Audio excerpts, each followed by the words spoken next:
Okay, just before we begin today's demonstration, and I'm using the word loosely, we had a lot of problems. And so there are some cuts in this video. You didn't really need to see us rethread Lucy a couple of thousand times. We kept breaking thread today. We broke a needle at one point. We had a little problem with the bobbin at another point, and our camera work really sucks, quite frankly. So this is going to be a little chaotic here, but I hope you get the point of what it is that we're trying to show. And I just want to say right now, sorry.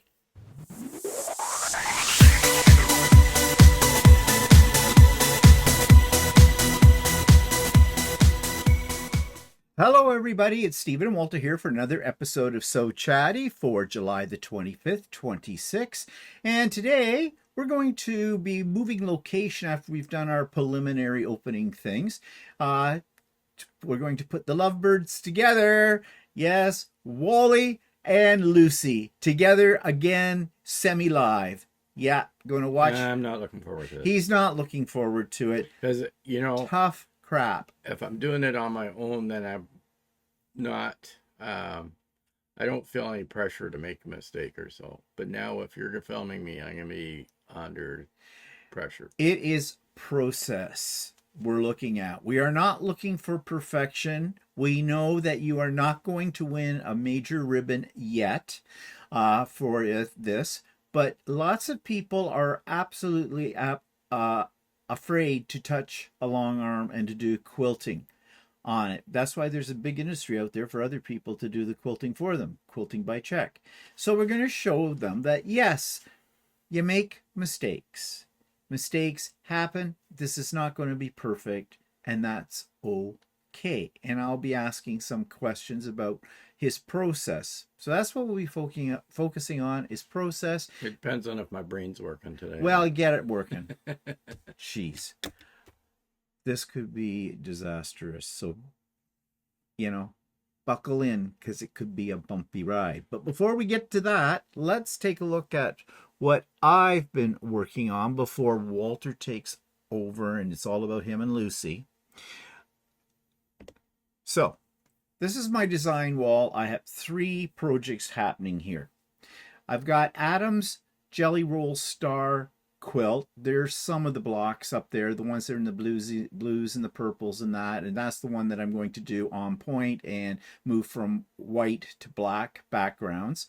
So those are the blocks I have made so far, but I've also decided I'm going to do that same pattern, probably not on point though, but in Christmas fabrics. And I had an old bits and pieces of jelly rolls left over from Christmas jelly rolls over the past years, and this is a great opportunity to use up those odd strips of fabric you might have from a seasonal jelly roll. And so you can see here I've got 4 of those stars already done. I'm thinking I have some gnomes in there, and I'm thinking of calling the quilt,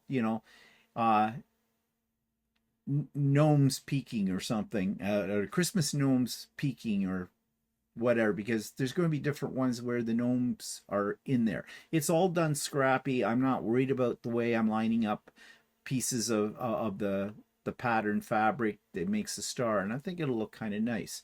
The other one that I'm working on is an In the Hoop project, and it's a Halloween one, and it's a wall hanging, and there's 3 of the blocks already done. It's one of those projects that's all tiles. There's no applique in it. It is all thread on these. So they take quite a while. Each one of those little blocks that you see take at least an hour and a half to 2 hours to stitch out.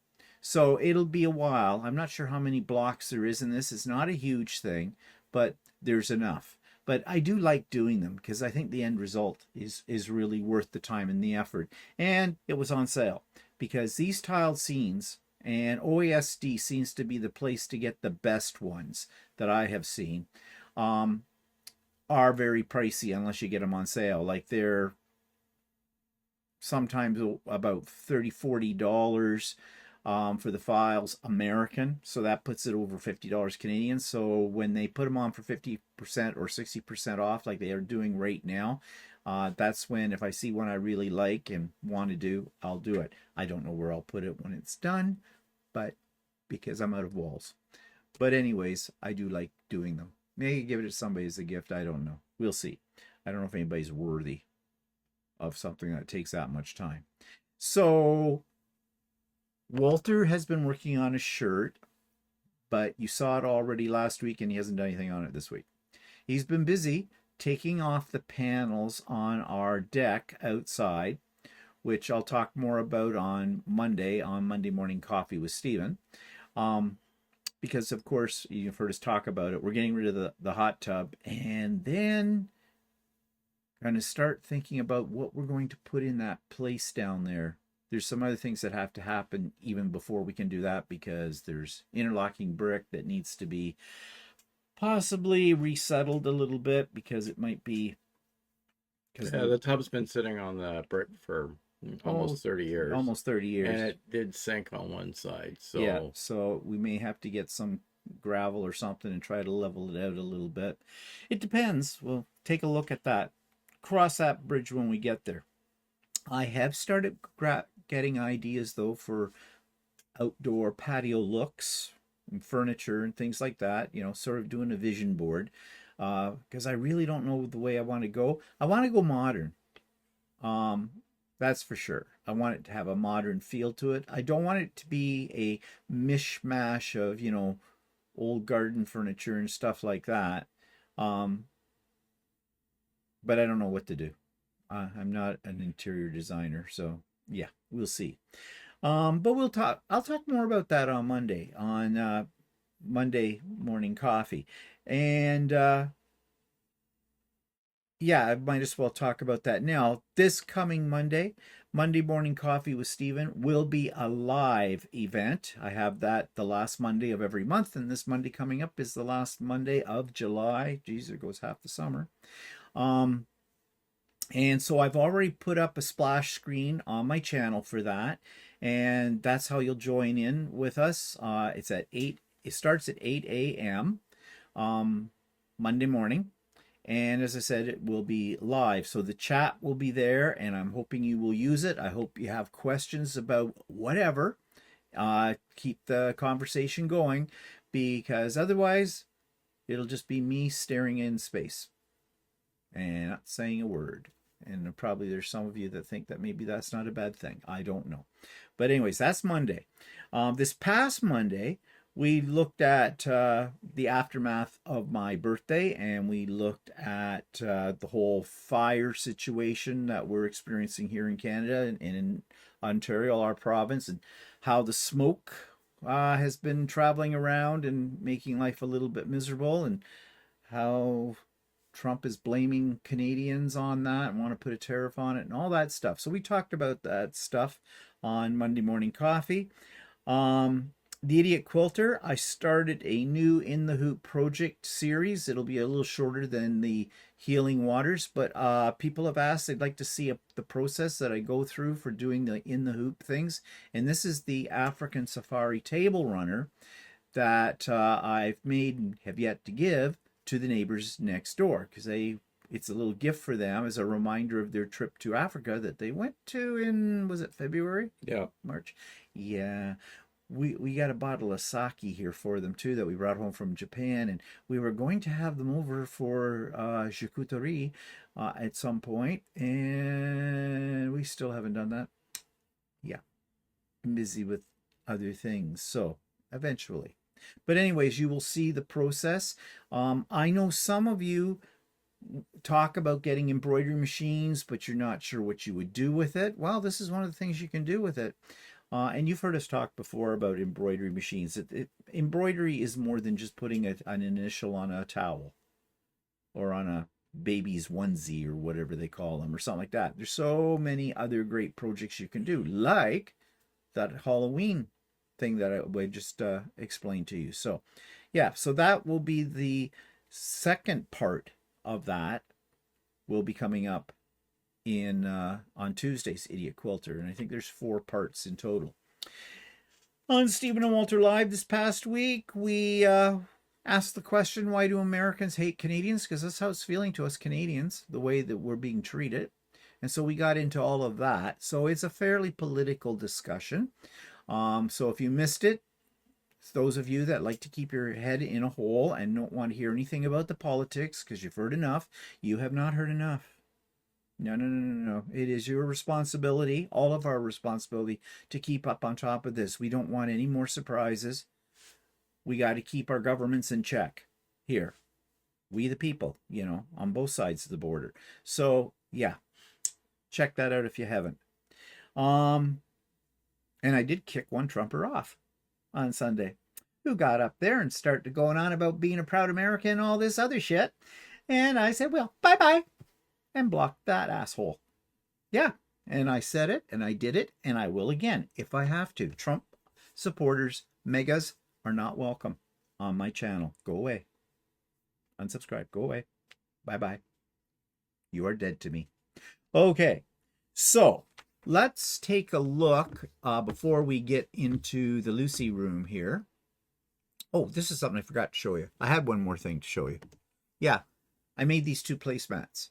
I'm going to talk a little bit more about those on the Idiot Quilter this week because this comes from a source I don't usually do their projects, called the Hoop Sisters, and I'll tell you why that I'm really not a fan of Hoop Sister projects. But these came out kind of cute. And I'll talk in more detail about what I did that was different from the way they wanted you to do it and why I did it differently. Okay, so here's some of Walter's latest work. So tell us what we're looking at here. Well, I was trying to do one on the left is just sort of a filler type thing that I was trying to do. So the wavy, spirally things. Spirally things, right? And actually, I wasn't using the stitch regulator there. So, oh, okay. We'll talk more about stitch regulators. But the one on the right, I still have the stitch regulator on, and it was a type of feathered circle. Yeah. To do, and apparently it is difficult to go in a circle, and I think you proved that quite well right here. Yeah.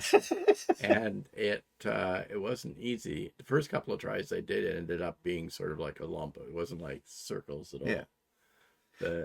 Well, just looking at this, again, if this was on an actual quilt, it wouldn't be so stark where you see every little thing. No. And I guess you're still probably working on the crossovers here, like you see you get these double and the little thingies in there, which again, if it was on if you did, I started here and went around. No one can see what you're pointing no, I know, but if you look at the part that's sort of the mishmash in here, that's the join part. Okay, you start off with the circle in the center. All right, and so you go around. Okay, and then you make the first feather.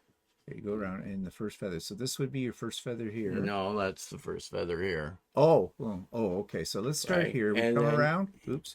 We come around here, and and then at the one on the top, in the middle where you said there's a mishmash, that's the second feather. Okay, and then I start going around counterclockwise. Okay, so then you have to come back up on that one and then go out from that to make to make the next one. Right. Okay, so this is where it got away from you. No, it got away from me when I got all the way around and joined up with the last feather. This is the last feather. Oh, okay, because this looks like, you went down here, you went down here. And I'm going counterclockwise. And so, but you got this little loop here. Yeah, well, that's just, my join wasn't very good. Okay, well, that's what I'm talking about. Okay. And then you come here and you went around here. Then I'm tracing this out. Yeah. I don't know if anybody can see me tracing it out because that crosshairs isn't very well. Then we had a little oopsie. Yeah, what happened there is then... You burped? No, what happened is I didn't start the feather far enough down on the other feather. Oh, okay. Because these are what they call bump back feathers. Oh, okay. So then you came down here and you went oopsie, and then you went back down around here, and then you came over here and came back oopsie, and where was that one going? Okay, that went. Oh, okay. You went this way, and then did you come down, travel across there, and then down, and I don't know what you did here. No, you always go here, bounce back. All right. There. You're tracing your finger, but nobody can see that. No, I know that. Okay, and then you went there, and then you decide to echo. Yeah. Okay. And my echoes haven't been that great. Okay, so over here, I didn't try another one. that's the same one we just looked at. This is No, that's a is different that a one. different one? Yeah. Oh, okay. Well, that one looks a little better. You got it more into the motion, I guess. No, I can't remember. That may be the one that I did without stitch regulator on. Oh, and then you did this wild thing. Mm-hmm. Wild thing. Really wild here. I was trying to get round circles, and my round circles are still square. So these are kind of nice down here. Yeah. These aren't bad. Yeah. Right there. And then, of course, this border piece. Actually, the border piece doesn't look bad. I mean, yeah, there's a little oopsies. No, but I still was using stitch regulator there, and I haven't done not using it because I should get more into using than getting rid of the stitch regulator. Which do you prefer? Do you prefer with the regulator on or regulator off? Well, right now I only really did it with the regulator on, but I should get more used to doing it without the regulator on because it is easier to manipulate the machine without the regulator on. Oh, okay. Well, maybe we'll see some actual examples of what you're talking about here in a moment, because what we're going to do right now is we're going to go over to the Lucy room, and we're just going to start out slow. We're not going to immediately jump right into feathers. Why? Okay, well, if he wants to jump right into I thought maybe you'd like to just show the basic setup, and talk a little bit about that, but whatever. So I don't know where this is going to go because he doesn't take direction. And Lucy never takes direction from me. So I'll just be cameraman and we'll talk our way through it. But as I said before, he's nervous about doing this, but I think it's important that people see the progress. Like, there's definitely progress here that you've made since you started doing this. And with each time it gets a little better. It's not going to be anywhere near perfect today. So let's just put that on the table right there and say, we're not going for perfection. And when I say we, Walter, it's not going for perfection. He's just going to show you kind of the process of what he goes through when he starts doing this. And hopefully, I hope that what this will do will make it less intimidating, because I think a lot of people are very intimidated by the whole idea of, even if they're not using a long arm, when they try to do free motion quilting on their domestic machine, I think a lot of people are very much intimidated. I know I am. I'm still intimidated by it. Although having watched him and what he's doing, it's made me feel a little bit more like, well, I could do this. As long as I accept that it's not going to be perfect the first 100 times or more. So we're going to go over there. So we'll be right back. It'll be a few minutes for us. It'll be a second for you. Oh, this is a chalk marker. And what are you using the chalk marker for? To draw a line. I draw a line here so that, see, it goes down.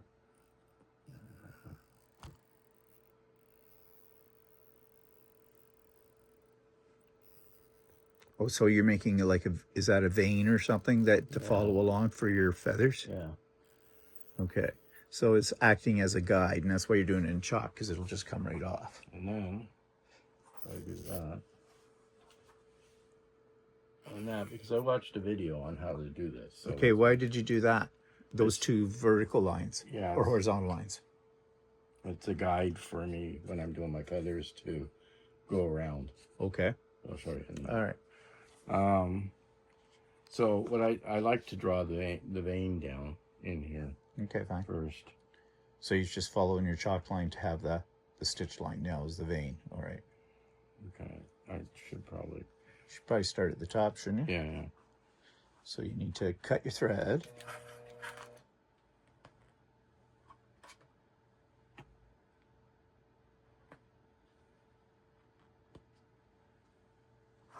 I'm just going to try and get around you on the other side. I think I'll get your camera shot in if I go this way.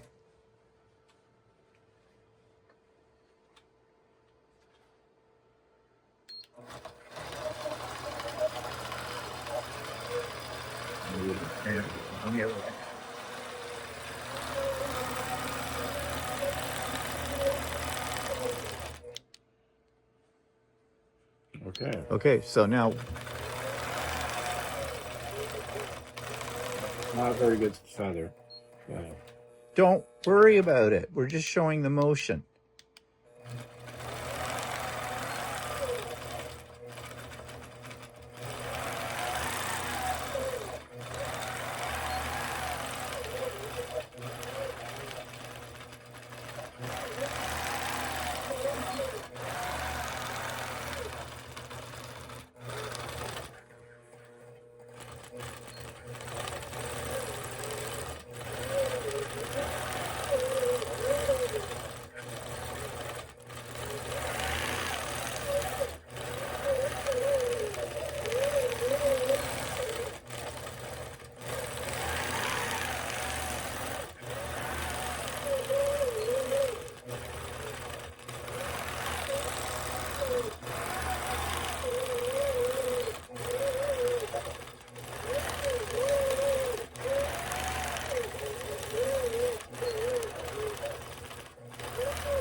Oops. The thread broke. Oh, okay. Well, this would be a good time to explain what your procedure is here. So you drew with a piece of chalk, first of all, this line very lightly as the curve. That's your stem of your feathers, spine, your spine, your feathers. Now, some people do where they'll do the feathers on both sides, right? Whereas I'm only doing it on the one side. Okay. And then I go back and do the other side. So you mean that instead of they'll go up here, then go up here or down here and up. It's a little bit different motion to try and do it on the other side. Okay, but let's talk about your motion. Okay, so after you started down here at the bottom of your feather and you went out this way, curved, and came back in. Yeah. Then I did the second feather and I did it over top this way. Okay. Right? And then that way you bump back all your other feathers. Okay. Back, up, down, bump back, here, down. Now that line I drew in chalk is an imaginary line. If you get better at it, you don't need to do the chalk, right? Yeah, I'm trying to get this in because your hand's in the way. Because where there's a bump here, right? You want the feathers to go around. Okay. Right? So you're making the feathers go around that spot to fill it in. Otherwise, it's too hard to fill all the feathers in on this side. Okay.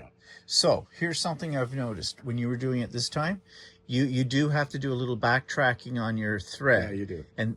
But you got it pretty even on here. Yeah. Like you went off a little bit here, but because that's not easy to do, is to come back on the same line with that. So that's pretty good. Actually, this looks pretty good right here. So now. Oh, high praise. I'm trying to point out the things here. I'm trying to learn this because I don't do feathers. Maybe I will try some feathers after you do and see what kind of mess I can make. Okay, so you came up here and you stopped and your thread broke for some reason. Yeah, or it's shredded. Well, it's shredded actually, which that's not a good thing. That suggests, when was the last time we replaced the needle? I haven't replaced it. Okay, we got to fix this. Yeah, I'm not sure how to match it up yet these days.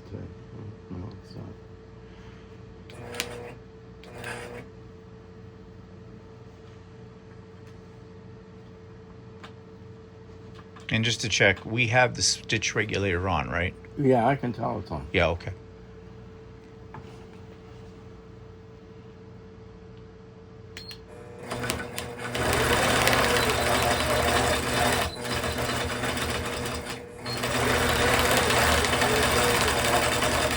It's kind of trying to match up to I see what you're doing. Not a very good matchup. Well, not also. You've got threads all over the place that are going to cause you grief. Okay, you can cut that tail off. So what you can do is follow the spine all the way back down again, but you'll have extra thread. So I'll just cut it and start at the bottom. Okay. Oh, there's all this stuff here. I mean, I didn't do a very good joining there, but I'm not sure how to do well, that. Don't worry about that. We're not doing joining today. We're doing let's just doing basic. Okay, you need to cut your thread.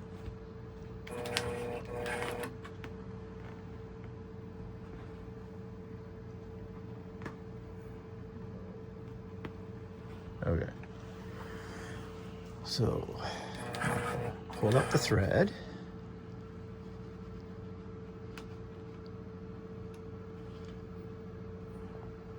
Okay, now this is where I have to go the other side. Okay, so it's trickier.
Okay, that looks pretty darn good. And that's the hard side. I mean, just at the tail end, you sort of double lined it there. I didn't have to do that, but because you were pretty much good all the way down through here, but that's pretty good. Now, of course, we're demoing you doing the most complicated of all the patterns. I don't know, I find feathers pretty easy for some reason. But let's back up a scoop and go over here and do something like some of these little spirally things and see how that motion works. Everybody always wants to do feathers, but I don't think anybody should start with feathers. You sort of did. Well, no, I didn't really start with feathers. Tried a bunch of other things that I didn't really like doing. So, well, I'll try to do some feathers, and I kind of got stuck doing that. Okay, so rather than us talking at this point, I'm just going to let you play. Forget that I'm here, and you just do whatever you want to do in this spot. Because that would be what you would normally do, wouldn't it? When you're down here practicing.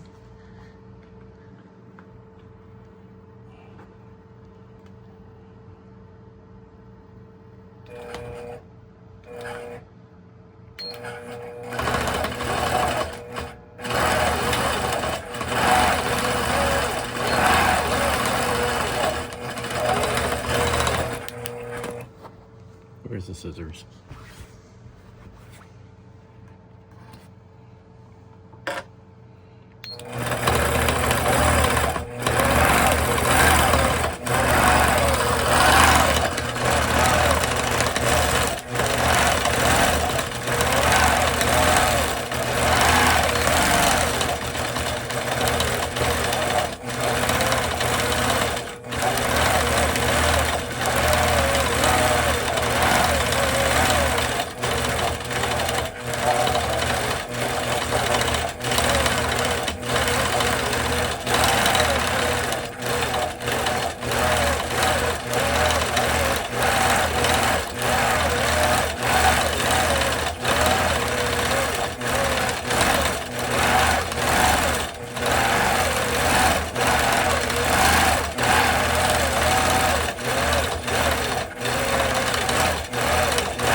Using the stitch regulator mode, right? Right. So Walter's taking the stitch regulator off now. So now the motion, everything is all controlled by him. The machine. Yeah, well, this may be a disaster. Just do it.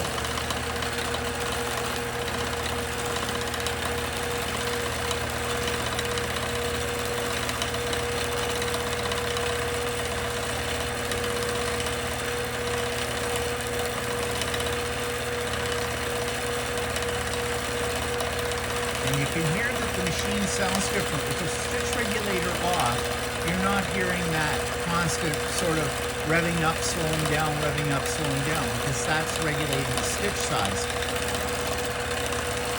Now, I was going to say it looked almost like you backed yourself into a corner, but you got out.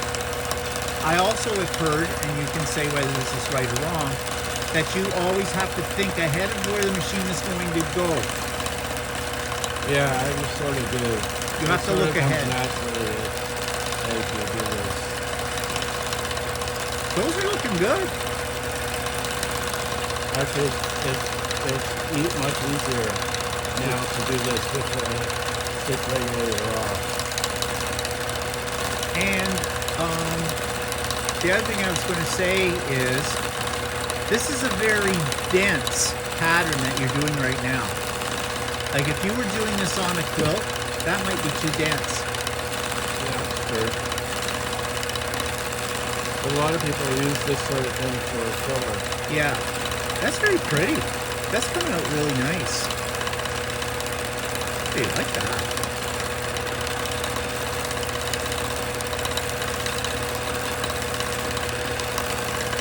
What do you guys think? Do you like this? Well, don't everybody speak up at once. So now Walter's doing some other kind of pattern.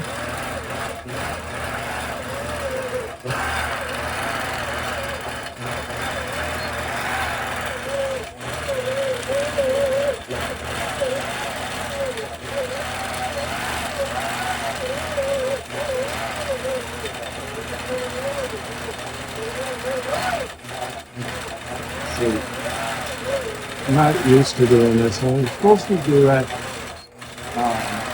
one way and then the other way, right?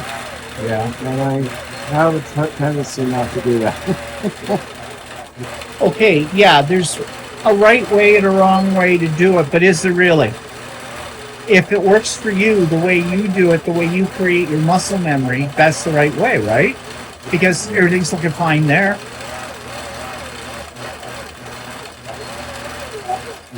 I'm going the same way then.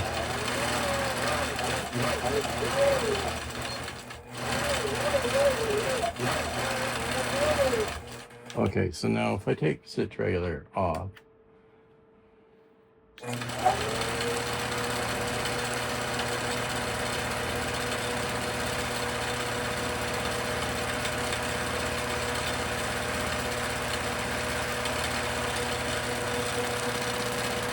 It's much easier. Mm-hmm. Well, is that because you're not getting any resistance? Yeah.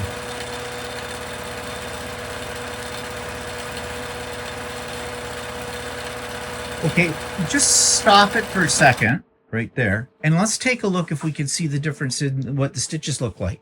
These ones, just pull back a bit.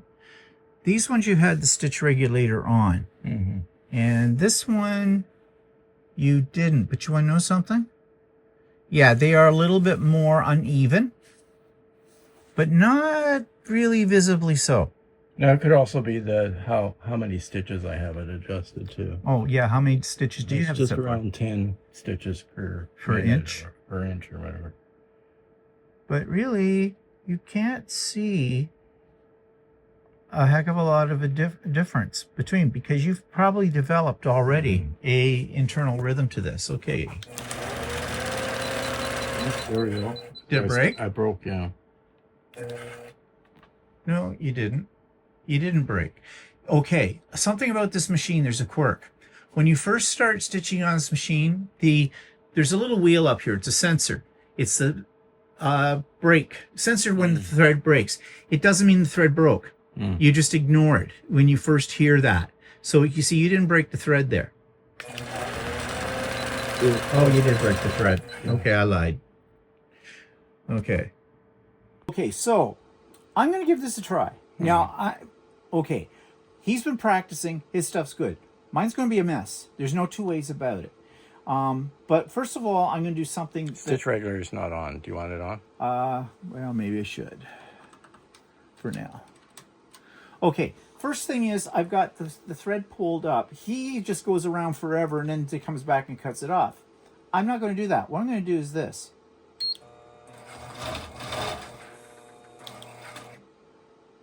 I just took a couple of stitches in place right there before I start the design. And then I'm going to cut as close as I can there to keep those out of my way. All right. I know I should do that. So I don't know what I'm going to do here. I'm just going to try something and see to get a feel. So.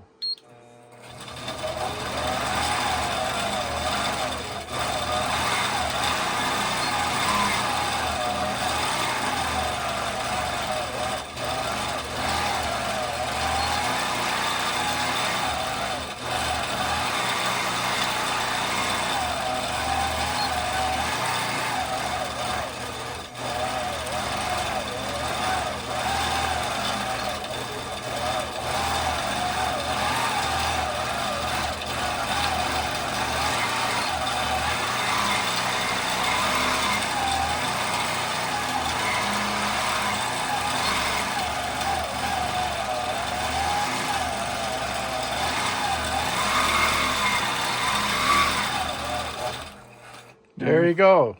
Now I'm going to take the stitch regulator off, but you see, I'm doing things much bigger than you are. Yeah, that's how I started too. I did really Yeah. big things. It took me a while to be able to do little To things. the finder. Now I'm going to take the stitch. Not only that, your stuff looks square. Notice? Yes, it does, because I'm not. Yeah. Yeah. Okay, so.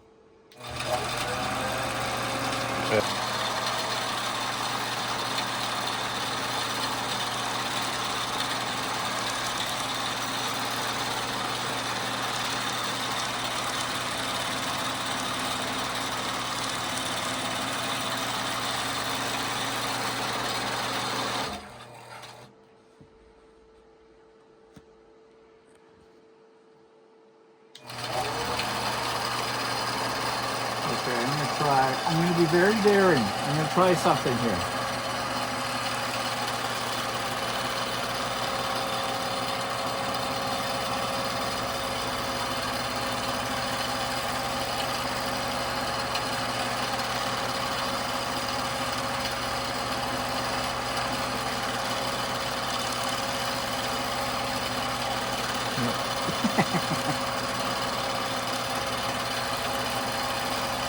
This is called an idiot quilter feather. Not. Okay, so, oh shit. Did I break that? I don't think I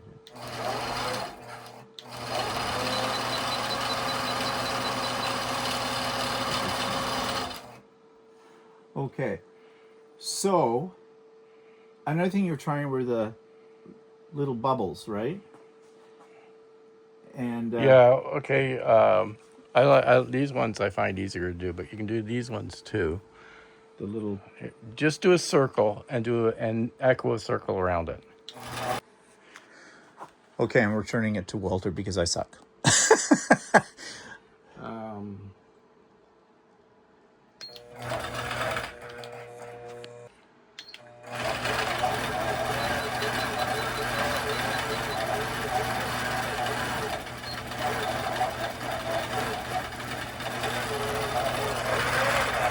This shape is similar to the other one that I was doing before. And I couldn't do it right when I was first starting to do it.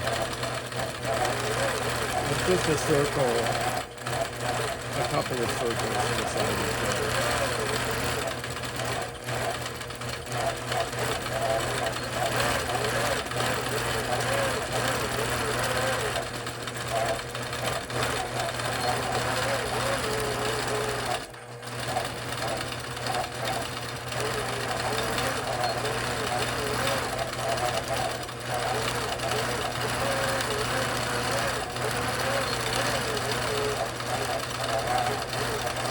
That looks pretty good.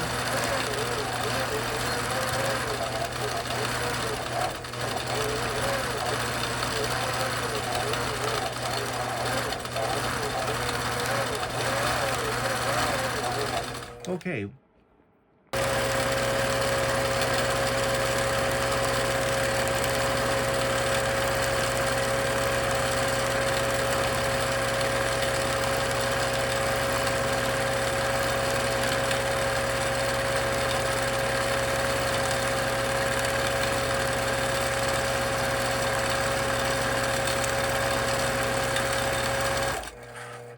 It's easier to do it with a stitch regulator off. You find I that find, it's yeah, easier with stitch yeah. regulator. The thing off. is you just got to keep your mind able to go from one spot to the next. Yeah. There's That's a the lot problem. happening when you do Yeah. free motion quilting because you got to sort of plan out in your head where you want to go next. You have to be one step ahead of your needle. And at the same time, you want to try and keep your, especially with the regulator off, you want to keep your stitches even. So that means your timing, your motion has to be very fluid. And actually, one thing that you have to sort of like get used to is that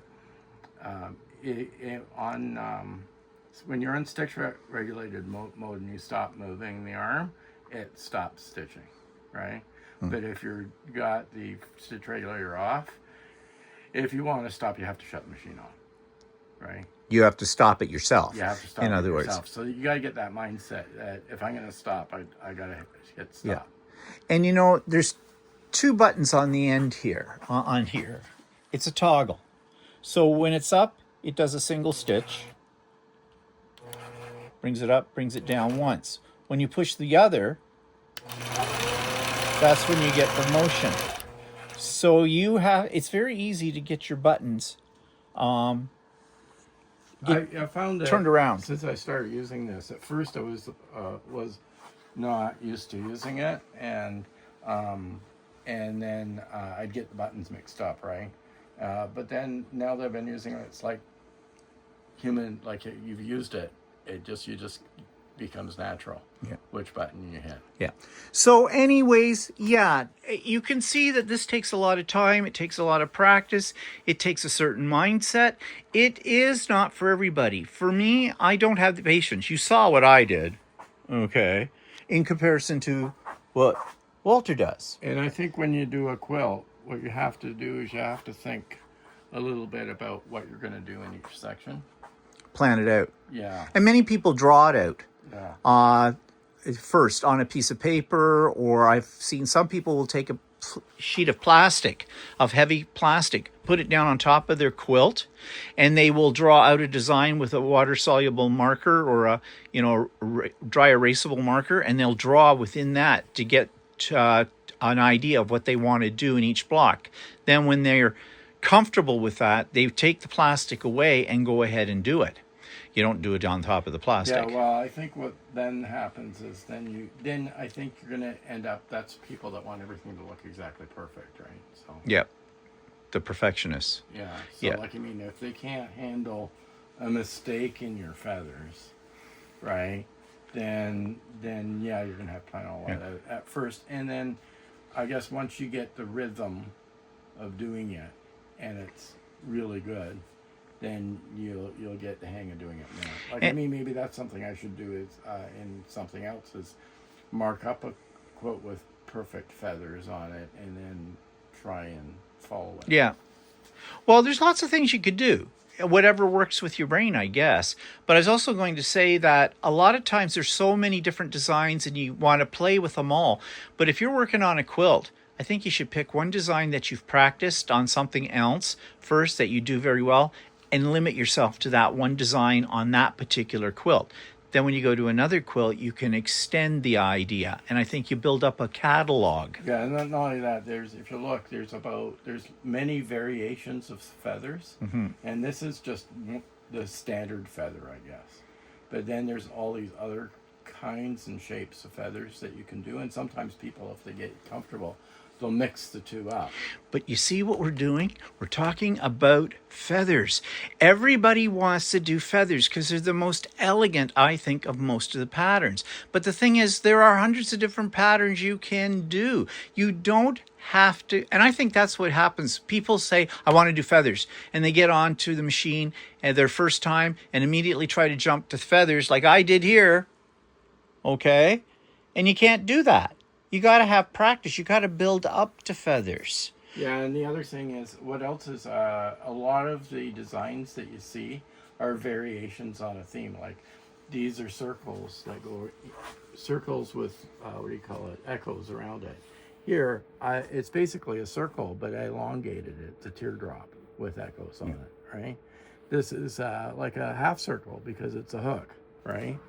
A lot of the designs are, and then sometimes what they do is they combine the two to, or like they combine a circle with something else. So, and it Well, you're doodling yeah, with thread. You're doodling with thread. Yeah. Yeah. So there's always variations that you can do. And that's why they call it free motion, because you never know what you're going to get. So where does this take Walter now? You can see he has very little of his bed sheet left. Oh, we have that flower thing. I know. I'm sure I'm going to hack it up. Well, it doesn't really matter if you do. But there's that flower panel, and I think that'll give me a restricted space to um, try and free motion it. I mean, whether it comes out good or lousy or whatever. It's all practice. Yeah, I think it'll give me an opportunity for something to focus on. Yeah. Well, as for me, I'm just going to stick to the good old computerized part of it, I think, for now. And it in itself is a different trip, too. There is a skill involved in using the computer, which I have not completely mastered yet. What else we could do, what else could happen, is that you use the computer for some of it and you do some free motion as well. Yes, you could do a hybrid between the two. You don't have to necessarily. It's a tool. These different methods are tools, is what you. So if you think of it that way, you pull a tool out that you want to use at that moment in time for whatever reason, but don't be afraid to mix your tools, whether it gets there. So, all right. Well, we're going to go back to the other computer and just do a summary here and a goodbye. And now for our apologies. First of all, I hope you learned something from this. You may have learned that it takes a lot of practice to do free motion quilting, or you may have learned that you never want to try it in your life. It'd be like me, let's use the computer technology because we have it. You may be somebody who feels that you've got all the time in the world and your patience. I think you have to be patient to learn how to do these things. I haven't got the patience. I have said that many times before. I want immediate results, and I want good immediate results. If I can't get it right the first time, I move on. Whereas Walter will sit there and persevere with it. And I think that's the mindset. So I think the really good long arm quilters are those people who put in the time for it. Also, practice. It's nice to see when you start off. It's nice to feel that you're making improvements. When you're, and you have been making improvements. I have. I mean, it's still not quite the way I want it to be, but it is. I'm getting better at it all the time, and I have to kind of push yourself to do it. Yeah. So we will keep you up to date on that progress, and we'll see. It'll be interesting to revisit this in a year's time to see where Walter started and where he is then, 365 days later. Hopefully better. And hopefully by then he's already done a quilt and he'll just be lickety-splitting all over my quilts, and I won't be able to keep up with the tops because he'll be just so busy doing them all. I know for me, no, I won't be, no. Computer, I see yes. You know how I like garment sewing, and you like, well, I don't do many garments, I just do shirts, but you do A quilt. a quilt, right? Or the embroidery stuff and stuff like that. And I've tried doing piecing, and it's okay, but I don't really like it. See, and I'm the other way. But I kind of, the quilting part, this part with the long arm, this has always fascinated me. And although I do find it's a bit scary to do, or you have to get beyond that idea that it's not necessarily going to be perfect, I still find it's interesting. You probably would have, if you had been more comfortable today because there wasn't a camera on you and I wasn't standing over top of your shoulder looking at everything you were doing. I think some of the problems that we had with the thread breaks and stuff like that wouldn't have occurred as many as we had this time. Mm-hmm. But you see, there was pressure. So, but anyways, we told you it wasn't going to be perfect, and it wasn't. But I hope it gave you some, more or less, what's the feel? What does it take to really get into being a long arm quilter? You know, and we've already stated what those things are. Okay, so we're interested in your comments about what you learned today from this, or what you might want to see in the future. Whether it be Walter doing free motion quilting or something else you'd like to see on So Chatty that we could talk about or whatever, please let us know, because we need those ideas to work with, or we don't have a So Like Chatty. I've been watching a lot of long arm quilting type things to get ideas and to see how people are doing it. But the one thing that you always see is you see the really good quilters that do the stuff, and it's intimidating because their stuff looks so nice, and when you go and try and do stuff, it doesn't look as nice. No. Or it doesn't look the way they've got it. Like, I mean, I've done some sample ones with like the circles and that when I first started, my circles were squares, and now I'm actually getting circles, but it it's intimidating because people see what beautiful work other people are doing, and then you want to try and duplicate that, and when you put it on there, oh, I don't know, I don't like the look You of get it. frustrated Yeah. with it. And this is the problem with YouTube videos. People don't always show their mistakes, and that was why I wanted Walter to do this today, knowing that he was going to be nervous. And he said before we started, he said, I don't know if I want to do this. And you have no choice. I'm the director. You're going to be doing this because it's real. It's real. Okay, we're rambling now, so we better stop rambling because I got to edit that video and take out all the bad things and only show the perfect things. Yeah. Okay, have a good week, and we'll see everybody later. Bye for now. Bye for now. Hi, I'm just going to interrupt my program for just 1 second to remind you to like the video, to subscribe to the channel, and hit the bell for future notifications. That's all I ask of you. Show me a little love. Thanks.